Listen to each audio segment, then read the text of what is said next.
네, 우리 서로 인사합시다. 생명의 생수를 마십시다. 생명의 생수를 마십시다. 생명의 생수를 마십시다. 네, 반갑습니다.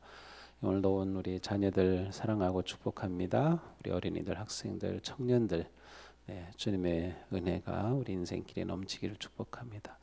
네, 우리 할아버지 할머니도 잘 오셨습니다. 맨날 아이들만 환영한다고 뾰루통하지 마시고 그래요. 우리 하특세 오늘 15차 고난 주간인데요.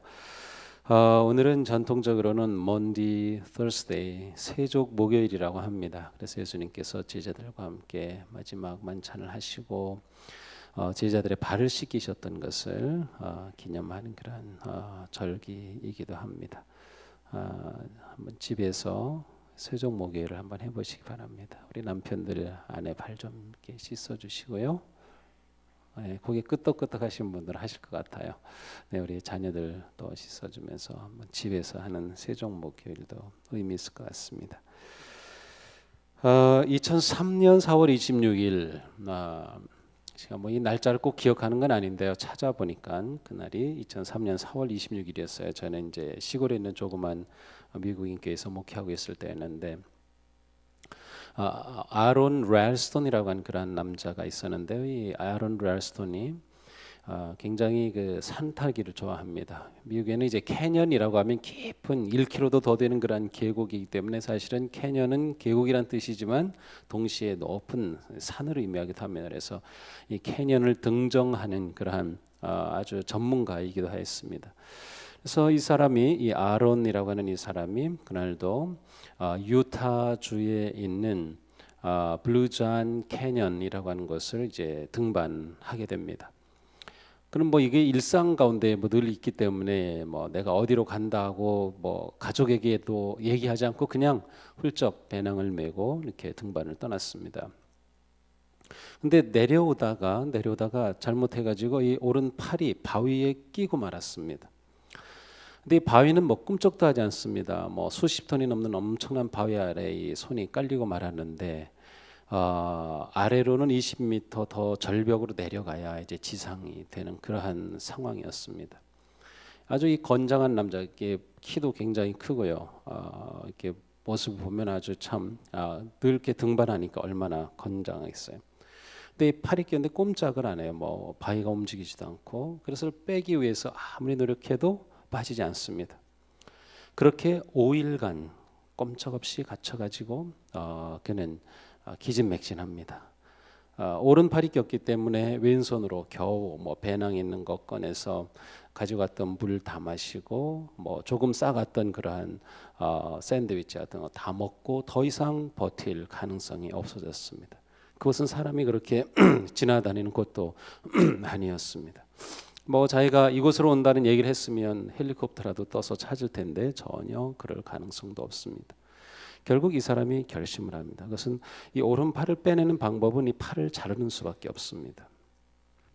여기가 껴있기 때문에 이 손목을 자르면 가장 편하겠지만 여기가 껴있기 때문에 이 팔을 잘라야 됐어요. 그래서 이 팔을 잘라야 되는데 이게 잘라지겠습니까? 근데 이 사람이 어떤 그 힘을 다해 가지고 왠지 요골부터 하나 끊고 여기 끝에 가면 뼈가 양쪽으로 이렇게 돼 있잖아요. 위에 뼈를 자르고 그 다음에 추고를 밑에 뼈를 또 자릅니다. 뼈를 잘랐다고 이게 빠지나요? 결국 신경과 근육과 살을 끊어야죠. 그 가지고 있었던 것은 아주 무딘 칼이었습니다. 그래서 그걸 왼손으로 가지고 자기 그 뼈는 잘라지고 그 팔을 이제 자르기 시작합니다. 무려 1시간 걸려서 겨우 팔을 잘랐습니다. 그리고 그렇게 된 상태로 40m를 기어가서 20m 낭떠러진 절벽을 줄을 타고 내려옵니다. 그리고 7km를 더 걸어갑니다. 그러다가 네덜란드에서 온 관광객들을 만나면서 구조됩니다. 나중에 그 사람과 인터뷰한 내용을 보니까 당신은 도대체 어떻게 그렇게 팔을 자를 생각을 했습니까? 그 사람이 아주 답이 간단합니다. 참 낙천적인 사람인데 저는 매우 실리적인 사람입니다. 팔을 자를 것인지 목숨을 버릴 것인지 무엇을 택하겠습니까? 그렇습니다. 팔을 자르더라도 목숨을 구할 수 있다면 자르는 것이 우리의 결정일 겁니다. 왜냐하면 우리의 목숨은 그렇게 귀한 것이기 때문이죠. 이렇게 목숨이 귀한 만큼 우리에게 죽음은 가장 큰 적입니다. 우리는 어떻게 해서든 죽음을 멀리하고 싶지만 어느 누구도 죽음을 피할 수는 없습니다. 의학의 발달로 죽음의 시간을 늦출 수는 있겠지만 죽음이 다가오는 것을 멈추게 할 수는 없습니다. 성경도 죽음에 대해서만은 아주 냉정합니다. 바람을 다스려 그치게 할 수 있는 사람이 없듯이 자기가 죽을 날을 피하거나 연기시킬 수 있는 사람도 없다. 전쟁이 일어나면 벗어날 사람이 없듯이 악은 행악자를 놓아주지 않는다. 죽음은 우리의 권한 밖에 있습니다. 하나님은 우리가 언제 천국으로 갈지 미리 통보해 주시지 않습니다. 하나님은 죽음의 시간표를 사람에게 맡기지 않으셨습니다. 히브리서는 말씀합니다. 사람이 한 번 죽는 것은 정해진 일이요 그 뒤에는 심판이 있습니다. 어떤 사람은 죽음의 그림자를 가까이 느끼며 살아갑니다. 또 어떤 사람은 전혀 느끼지 못하며 살아갑니다. 그러나 느끼든 느끼지 않든 죽음은 항상 우리 가까이 있습니다. 그런데 죽음을 하나님의 눈으로 보면 좀 다릅니다. 이 땅에서 죽음은 슬픈 일이지만 하나님의 눈으로 보면 슬픈 일이 아닙니다.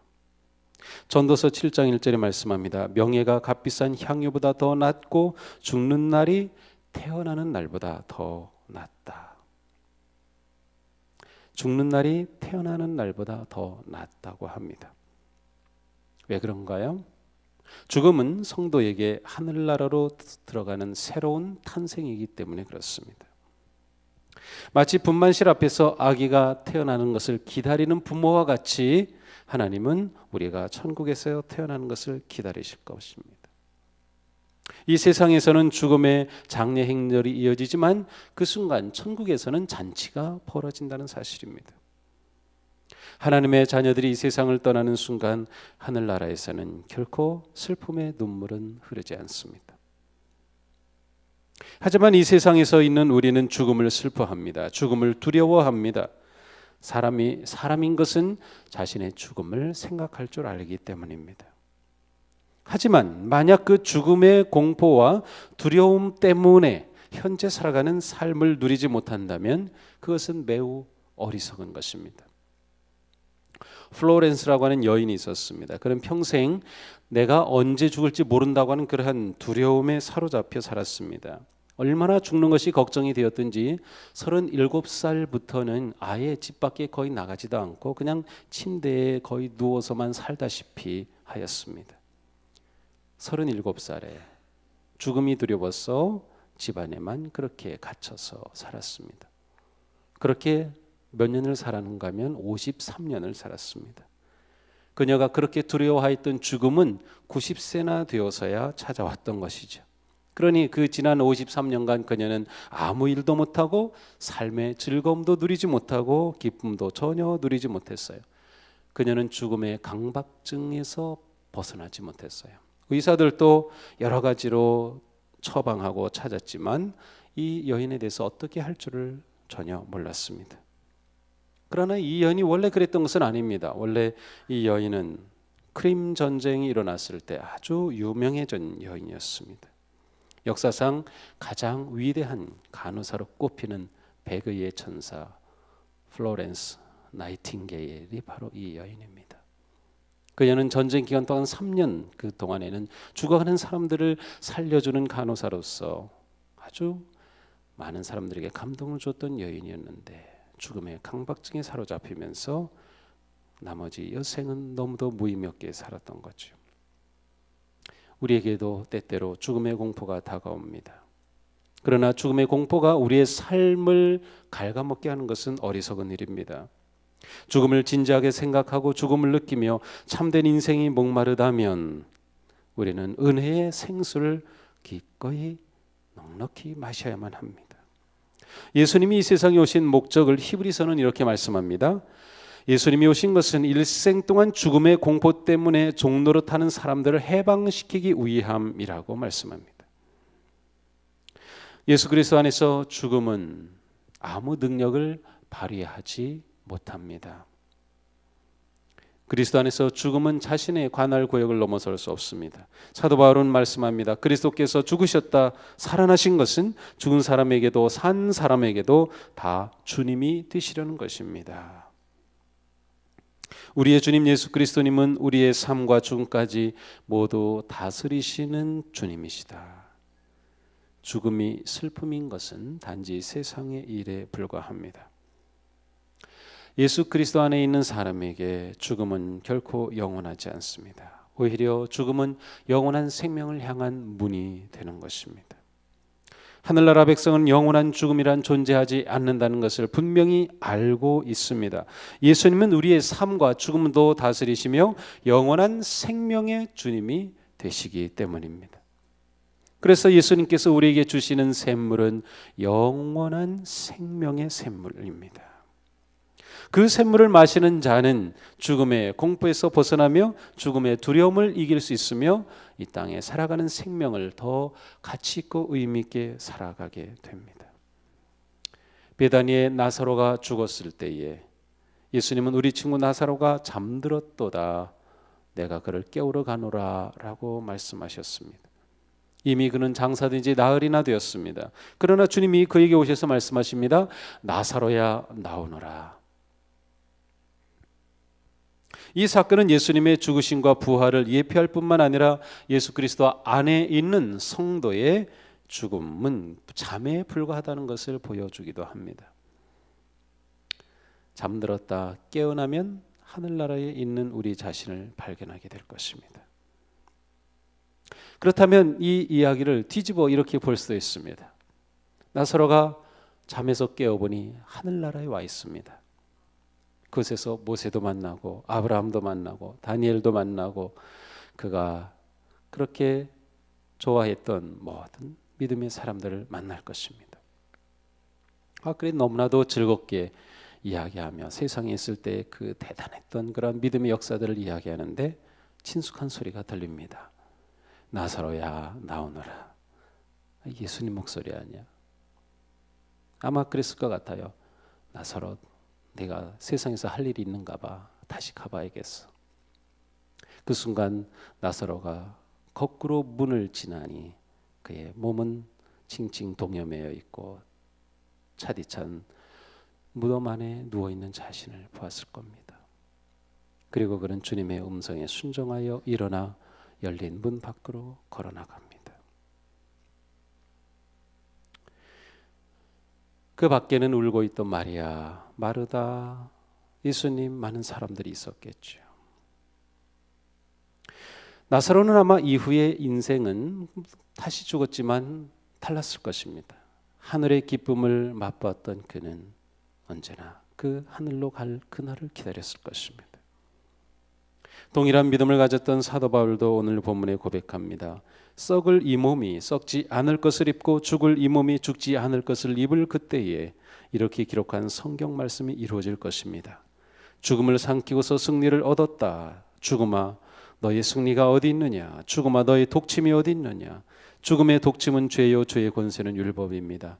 그러나 우리 주 예수 그리스도를 통하여 우리에게 승리를 주시는 하나님께 우리는 감사를 드립니다. 그러므로 나의 사랑하는 형제자매 여러분, 굳게 서서 흔들리지 말고 주님의 일을 더욱 많이 하십시오. 여러분이 아는 대로 여러분의 수고가 주님 안에서 헛되지 않습니다. 그렇습니다. 하늘나라의 시민권을 가지고 있는 우리에게 죽음은 두려움이 아닙니다. 주님께 우리의 죽음은 오히려 귀합니다. 시편의 시인은 고백합니다. 성도들의 죽음조차 주님께서는 소중히 여기신다. 천국의 백성들은 오히려 이 땅에 사는 동안 흔들림 없이 우리의 삶이 헛되지 않음을 알고 매일매일 감사와 기대 속에 살아갈 것입니다. 중요한 것은 우리에게 하늘의 주님이신 예수 그리스도, 죽음을 이기시고 영원한 생명의 문을 열어놓으신 그분이 내 안에 계신가라는 것입니다. 나를 친구로 불러주실 주님이 내 안에 있는가라는 것이죠.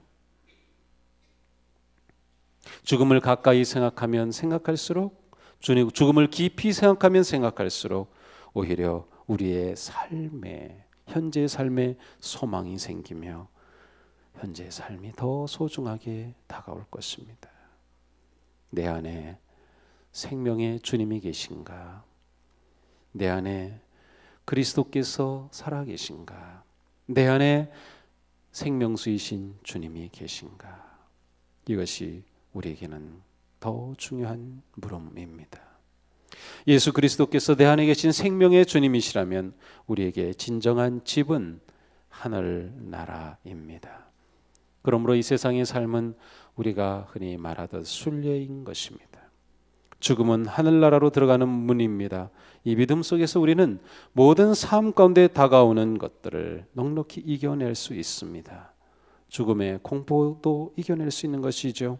오히려 우리는 내 이름을 부르실 주님을 신뢰하면서 기다릴 수 있을 것입니다. 바울은 고백합니다. 우리의 시민권은 하늘에 있습니다. 그것으로부터 우리는 구주로 오실 예수 그리스도를 기다리고 있습니다.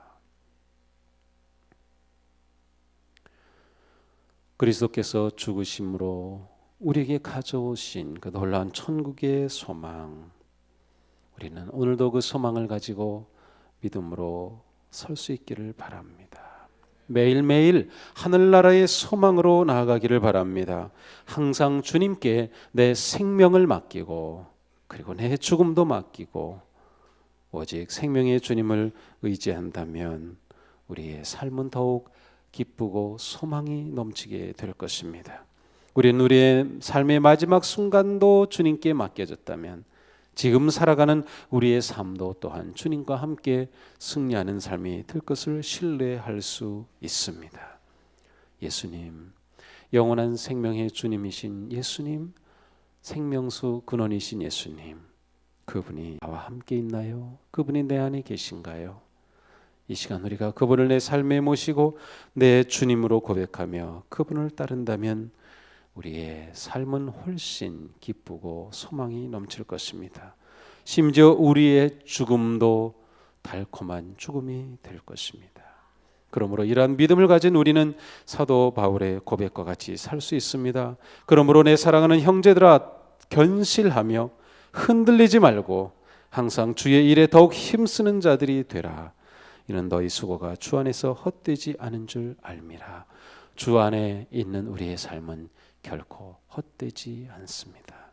오늘 살아갈 우리의 삶은 결코 헛되지 않습니다. 우리에게는 생명의 주님, 영원한 소망이 있기 때문이죠. 기도하겠습니다.